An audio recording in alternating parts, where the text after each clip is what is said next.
Hi friends, இது ஜெசி rights. ஒரு friend ஒரு பிஸ்னஸ் துவங்கினார். இதில் என்ன பிரச்சனை அப்படின்னா, அவர் ஏற்கனவே 5 வருஷம் முன்னாடி அந்த பிஸ்னஸை துவங்கி நஷ்டமாகி வீட்டில் எல்லாரும் திட்டினாங்க. நஷ்டமாகி விட்டுட்டு அவர் பாட்டுக்கு ஆஃபீஸ் போயிட்டு இருந்தார். சைட் பிஸ்னஸாக தான் அதை துவங்கினார். இப்போது திரும்பவும் அவர் அதை ஸ்டார்ட் பண்ணுறதுக்கு முயற்சி பண்ணார். அப்போ வீட்டில் இருக்கிற எல்லாருமே ரொம்ப திட்டினாங்க. ஏற்கனவே நீங்கள் நஷ்டப்பட்டுட்டீங்க, இவ்வளவு தூரம் நமக்கு நஷ்டமாயிடுச்சு, திரும்ப இதுக்குள்ளே வரணுமா அப்படின்னு சொல்லி அவங்க ரொம்ப திட்டினாங்க.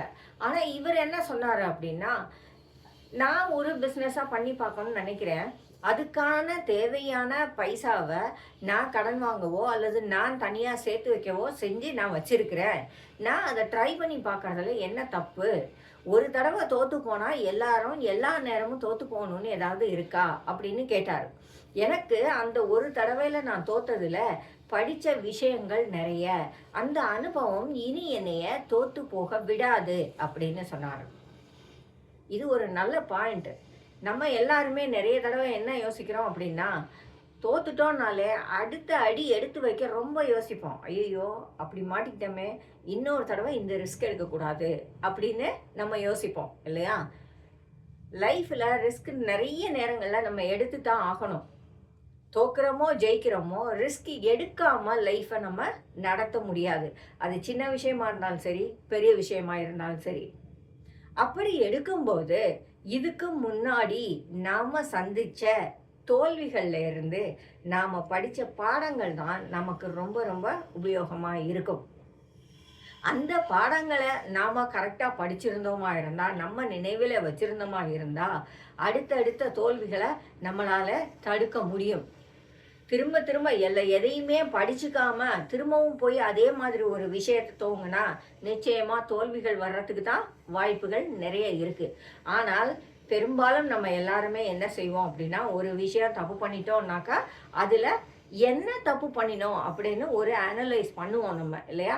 இந்த விஷயத்தில் நான் இங்கே தான் தப்பு பண்ணியிருக்கேன், இதை நான் சரியாக பண்ணியிருந்தேன்னா அல்லது இப்படி பண்ணியிருந்தேன்னா நிச்சயமாக இது ஃபெயிலியராக ஆயிருக்காது அப்படின்னு நாம் கண்டுபிடிப்போம்.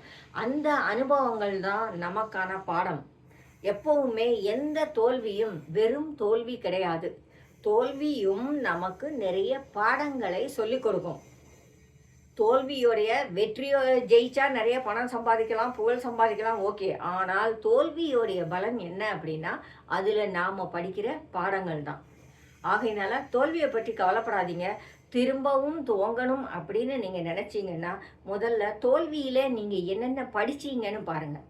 அந்த பாடங்களை உங்களுக்கு நீங்கள் எடுத்துக்கிட்டு அனுபவமாக எடுத்துக்கிட்டு திரும்பவும் அதே தவறுகளை செய்திராதபடி பார்த்துக்கிட்டு திரும்பவும் துவங்குங்க. எல்லாருக்குமே வாழ்க்கையில் பல சான்ஸ்கள் இருக்கும். நீங்கள் தொழில் துவங்குறது இல்லை படிக்க போகிறீங்க, எதுவாக இருந்தாலும் சரி. ஆகையினால தொடர்ந்து முயற்சி பண்ணுங்கள். முயற்சிகளுக்கு முடிவே இருக்கக்கூடாது. இவ்வளவு தான் முயற்சி, இதுக்கு மேலே நான் முயற்சி பண்ண மாட்டேன், எனக்கு வயசாகிடுச்சு அல்லது எனக்கு தெரியலை அப்படின்லாம் எந்த ஒரு எண்டுமே இருக்காது. கடைசி வரைக்கும் நாம் நம்புகிற விஷயங்களை முயற்சி பண்ணி பார்க்கலாம். அதில் தப்பே கிடையாது. பழைய ஃபெயிலியரில் நாம் என்னென்ன படிச்சிருக்கோமோ அந்த பாடங்களோட துணையோடு நாம் புதிய முயற்சிகளை துவங்க